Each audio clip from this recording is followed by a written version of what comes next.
السلام عليكم ورحمة الله وبركاته. اللهم صل وسلم وبارك على سيدنا محمد. أهلا بيكم في منوعات هالة الجندي. أتمنى يا رب تكونوا بخير وصحة وسعادة. النهاردة وصفة جميلة جدا.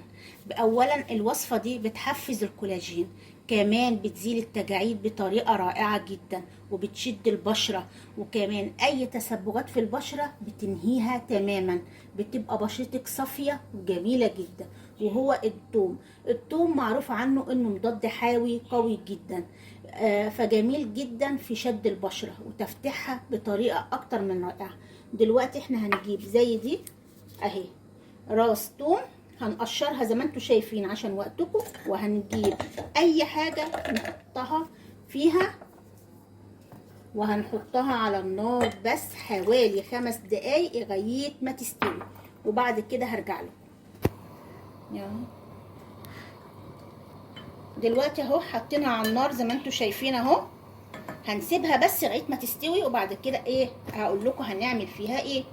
دلوقتي بعد ما الثوم خلاص سويناه اهو زي ما انتم شايفين على النار، هنضربه اهي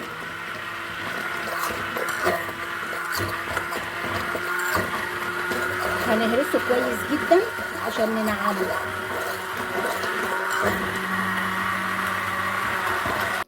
دلوقتي هنصفيه اهو عشان بس نتأكد انه ايه اهو مفيش اي ايه كسور فيه اهو. بس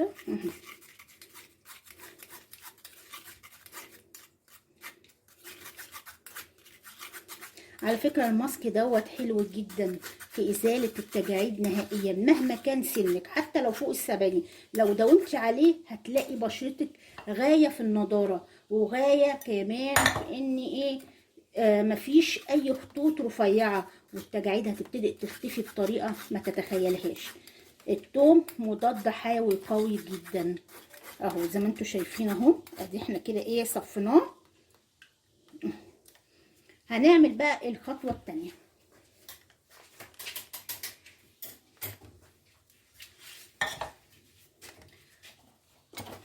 الخطوة التانية هنجيب الايه الحاجة اللي احنا كنا عاملين فيها اهي تاني،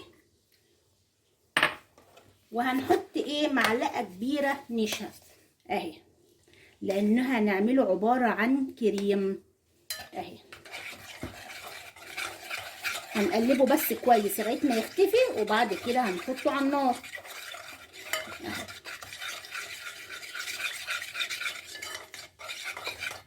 على فكرة الماسك ده هيعجبكم جامد جدا، مش هتتخيلوا قد ايه فوائده اهي. دلوقتي هنحطه على النار بقى اهو زي ما انتم شايفين اهو. بصوا اهو هيبتدي يبقى كريمي اهو اهو، حلو جدا جدا جدا كريم الثوم اهو. بصوا اهو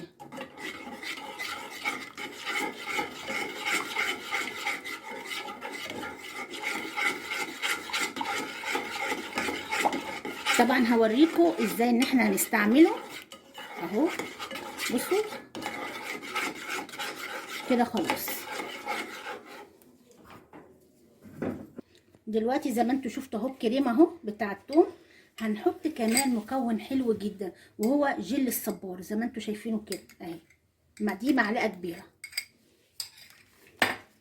هنقلبه كويس جدا اهو. جل الصبار بيعمل على ترطيب البشرة بطريقة حلوة جدا، كمان بيحاول يخفف من التجاعيد الموجودة في البشرة، وبيرطب البشرة بطريقة حلوة اهو زي ما انتم شايفين. كمان هنستخدم مكون حلو جدا جدا وهي زيت شجرة الشاي.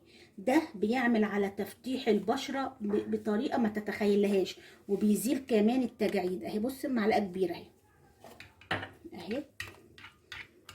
بصوا تقلبيه كويس جدا اهو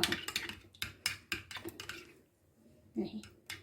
بصوا شكله بقى عامل ازاي، حلو جدا اهي.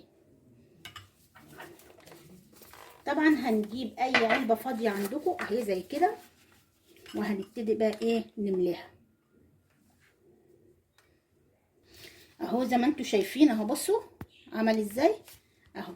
هنستخدمه ازاي؟ اولا هنجيب بشرتنا اهي، اهي، وبعد كده طبعا ايه، انت هنعمل الكميه دي هنحطها برضو في ايه، في بطرمان، ونروح حاطين بص اهي على ايه بشرتنا، ونعمل ايه تنشيط للدوره الدمويه، اللي هي نحرك ايه على البشره كده اهي، هنفركها كده اهو.